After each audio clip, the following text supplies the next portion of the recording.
A tabela periódica é um conjunto de informações de todos os elementos químicos conhecidos pelo homem. A tabela, como a gente vê hoje, foi criada por um químico russo chamado Dmitry Mendeleev.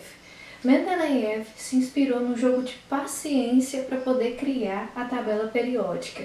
E é por isso que os elementos químicos são representados por seus símbolos e colocados numa espécie de cartas, com dois números muito importantes acompanhando esses símbolos, o número atômico e o número de massa.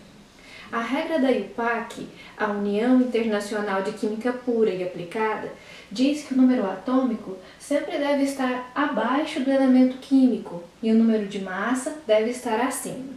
No entanto, algumas tabelas periódicas não respeitam essa recomendação da IUPAC. Para você poder diferenciar o número atômico da massa atômica, basta pensar que o número atômico sempre será menor que a massa atômica. Isso porque o número atômico representa a quantidade de prótons e a massa atômica representa a quantidade de prótons mais nêutrons. A tabela periódica ela pode ser dividida em colunas, que são chamadas de grupos ou famílias, e também em linhas, que podem ser conhecidas como períodos. Essas famílias representam um conjunto de elementos químicos que têm propriedades muito semelhantes. Essa família aqui, que é a primeira família, ao longo das 18 que a tabela periódica apresenta, é conhecida como família dos metais alcalinos, e todos esses elementos na primeira família têm uma característica em comum, que é a de reagir violentamente com a água.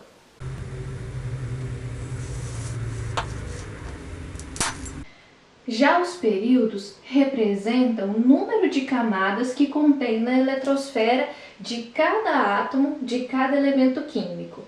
Aqui nós podemos perceber que são 7 períodos. Isso porque os átomos maiores possuem 7 camadas em sua eletrosfera e os menores possuem uma, que é o caso do hidrogênio e do hélio. É importante a gente pensar também que o número atômico, ou seja, a quantidade de prótons que revela a identidade de um átomo, cresce ao longo dos períodos, em uma unidade. Então a gente vai ver que o número atômico do hidrogênio é 1, do hélio é 2, do lítio 3, berílio 4, boro 5, carbono 6 e assim sucessivamente. Outras famílias muito conhecidas na tabela periódica, além da família do metal alcalino, está as famílias dos metais alcalinos terrosos, que é conhecida também como família 2, família dos gases nobres, família dos halogênios, família 17, e família dos calcogênios, que é a família do oxigênio, também conhecida como família 16. Outra divisão muito importante na tabela periódica é a divisão entre elementos representativos e de transição. As duas primeiras famílias e as 6 últimas famílias aqui do lado direito. Esses elementos são conhecidos como elementos representativos. E são chamados assim porque quando se realiza a distribuição eletrônica, o subnível mais energético, isto é, o subnível em que você para a distribuição, sempre vai ser o subnível S ou P.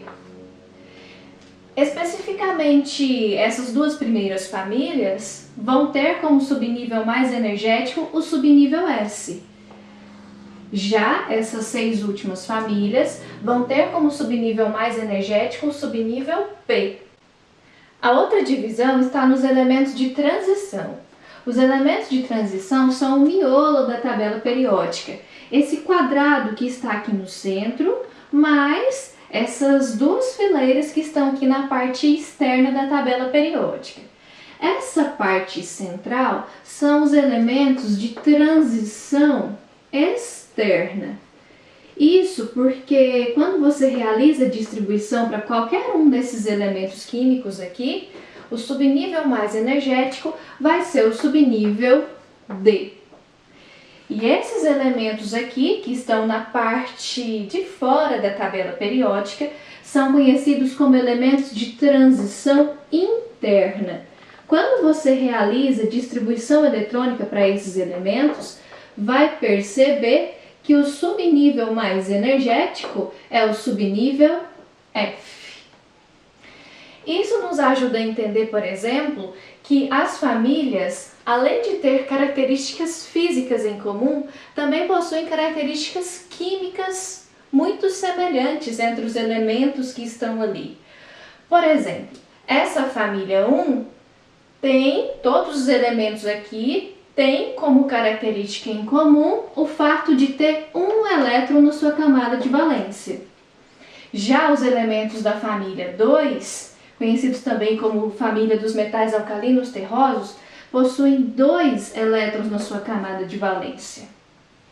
Os elementos de transição vai ter uma camada de valência que transita, isto é, os elétrons que estão na camada de valência podem fazer uma transição para o subnível D ou para o subnível F. Então a gente não pode afirmar com certeza quais são os elétrons que estão na camada de valência de cada uma dessas famílias dos elementos de transição.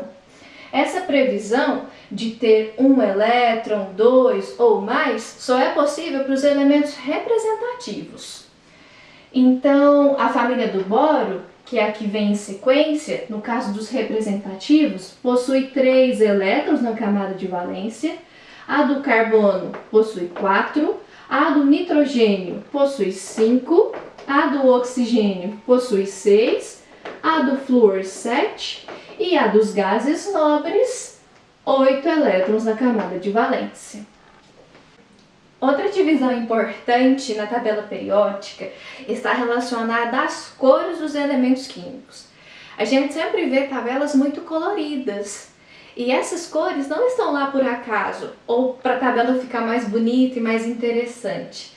A divisão por cores serve para a gente entender que existe ali elementos conhecidos como metais e outros elementos conhecidos como não metais.